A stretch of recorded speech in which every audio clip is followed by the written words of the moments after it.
Happy Halloween, everybody! So, again, today, or right now, is the best time to be buying stocks and real estate. And I'm going to talk about that going forward in this video today.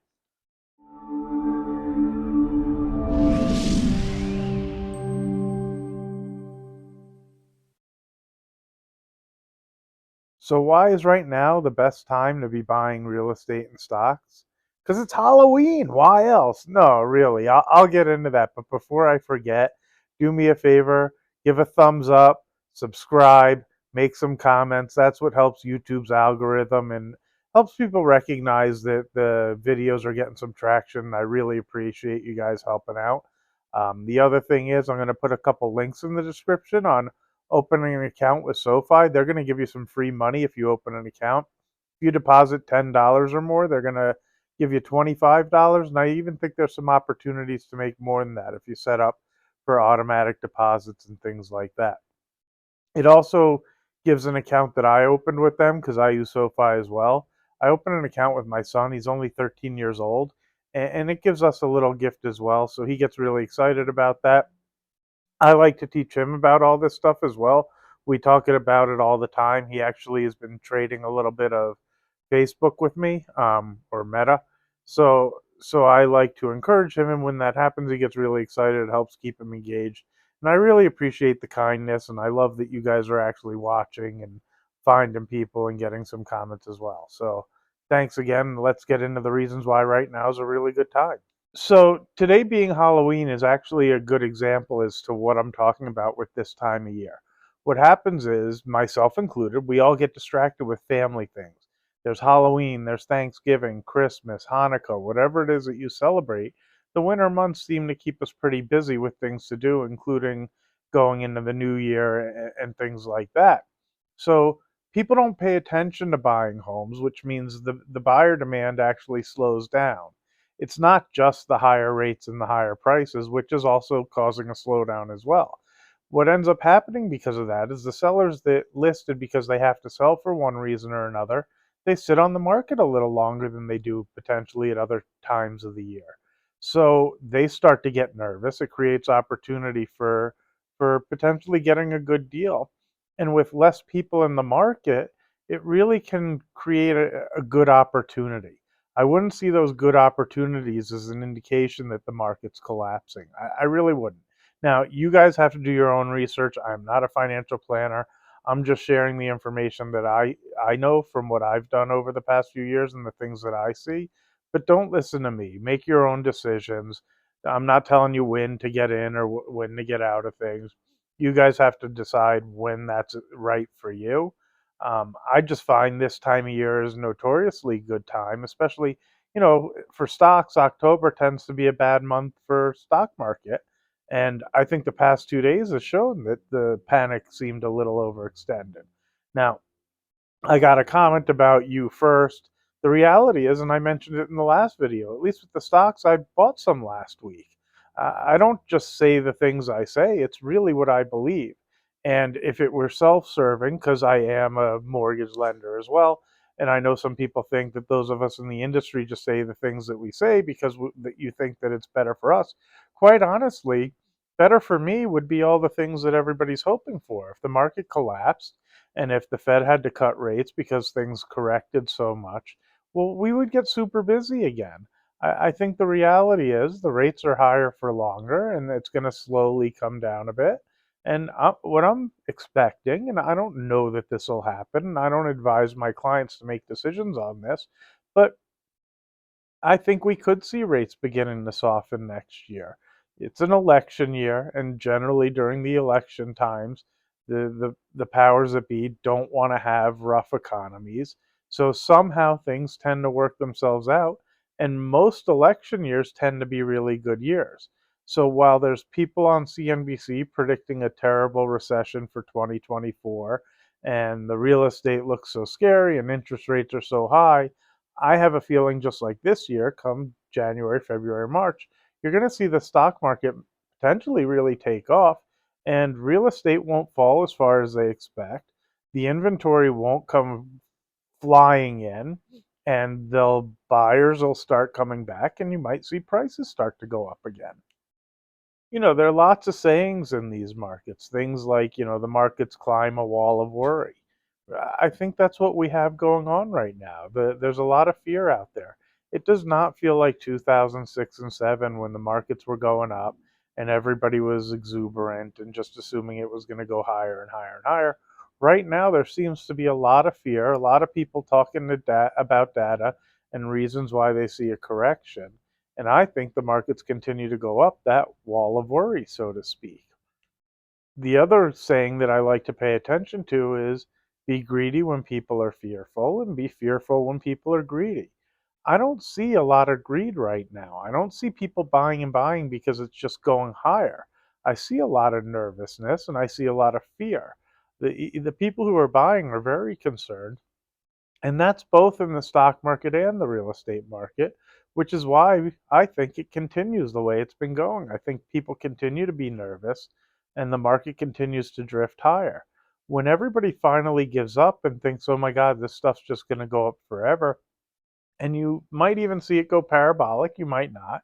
I mean, really, what I hope is we have this for the next 5 or 10 years. Nervousness with markets continuing up slowly but surely. But if it turns to where people finally give up and think, geez, this is just going to go higher and higher, and you see things start to take off towards the upside, and nobody thinks it's going lower anymore, that's when I'd want to turn around and see a market correction towards the downside. I don't see that yet. I don't have an exact answer as to what I look for. Somebody asked where I think things will bottom out in one of the videos. And quite honestly, I have to see it to know what I'm looking for. It's not like I can say today that at this time on this date, I think it'll be here and adjust like that. I just keep an eye day in and day out. And when I see what I'm looking for, I try to make my adjustments.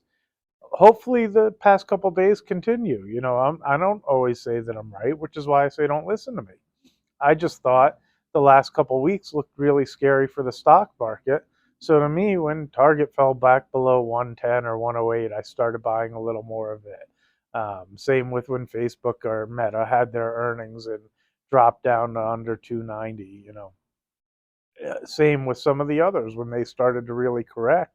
Well, that's when I look to buy some, and hopefully I'm correct. I'm wrong enough, and I make my bets small enough that if I'm wrong, I'm okay with it. Um, what I suggest, at least with the majority of what I invest, I put in an account that I don't even do that with, but I still keep an eye just because if you haven't seen the videos, my background, I was a commodities trader at the floor of the Chicago Mercantile Exchange for a while, and it's hard for me not to pay attention to the ups and downs like that and pick my spots. Um, I just don't share a lot of it because I worry that others will. And unless you're on the trade and you know when I get out as well, it's really hard to see one side of a suggestion and then make your decision on how you trade from there. If I'm telling you about Target in particular, it's a long-term trade. I don't plan to trade out of it for a few years. So I really like that one. Again, don't take my advice. You need to make your own research and make your own decisions on all of that. Even stocks like I noticed Caterpillar had a really rough day. What I do with Caterpillar on a day like today is I buy one share so it's on my screen and I can start paying attention. Caterpillar's a great company that I want to own that I don't. Not really ready to buy it yet, and if I miss it, I miss it. But if they fall another 20, 30% and have a real correction, yeah, it's a good company. Why wouldn't I want to own it? And what I really want is to own good companies. And then I try to scale into them. So if I'm doing it at the wrong time and it corrects further or goes lower, that I can continue to buy on the way down in the hopes that it isn't what Eastman Kodak was when I was a kid and I bought. Plenty of good companies, things change in life and they go out of business. At the same time, I'd rather buy individual stocks that I believe in than an exchange traded fund, other than I do have some exchange traded funds for some of the dividend paying stuff. And I think that those are okay because I don't want to buy preferred stock and take the risk that the one that I'm buying is the wrong one and potentially lose my investment, especially because that's not something that I research well enough to really make an educated decision on it. I have an understanding of what Best Buy is, what Amazon is, what Google is. I understand what Stanley Black and Decker is. I really understand what these companies are, even if I don't have the perfect information as to their actual earnings and what's going on in the company. Pfizer as well, even Match.com, whatever it is, at least I know what those are. If I try to buy some preferred stock or high yielding mortgage backed securities or things like that, I worry that I'd be taken advantage of. And like anything else, you need to know the thing that you're investing in, or you're the guy that gets taken advantage of. If it's collectibles, maybe somebody sells you a forgery or something that isn't really what it is. It's some knockoff that has some value, but not the value that you think it is. So it's really important to do your research into whatever it is you're investing in and make sure you're an expert in that field. You know, eh, that's really the best way to do it. And always try to put away whatever you're making, try to save some money. Put it in stocks, put it in real estate, put it in bonds, put it in gold, silver, platinum, like whatever it is that you're comfortable with. Just keep saving so that one day when you need that money, even if it's your air conditioner breaks and you need to have it fixed, or you need a new chair or whatever it is, wait until you need something and be glad that that money's around. If you're living check to check, take a good look, see where you can save. Are you going out once a week? Are you going out twice a week? Are you getting Starbucks? Do you go out for lunch or do you make your lunch? It's really hard to be really introspective and honest with yourself about where you're spending and where you might be able to get some savings in. Maybe you're really stretched, and I get that. I know the inflation has hurt us all. But is there somewhere that you buy a certain brand that you can cut back there? Every 10, $20, it adds up on a weekly basis. If you can put away $50 a week, that's $2,600 a year. Multiply that out times 30 years plus the interest that you can make on that money can be a really nice retirement account. You add that to your Social Security and everything else, and it's really amazing what a little bit can do early on.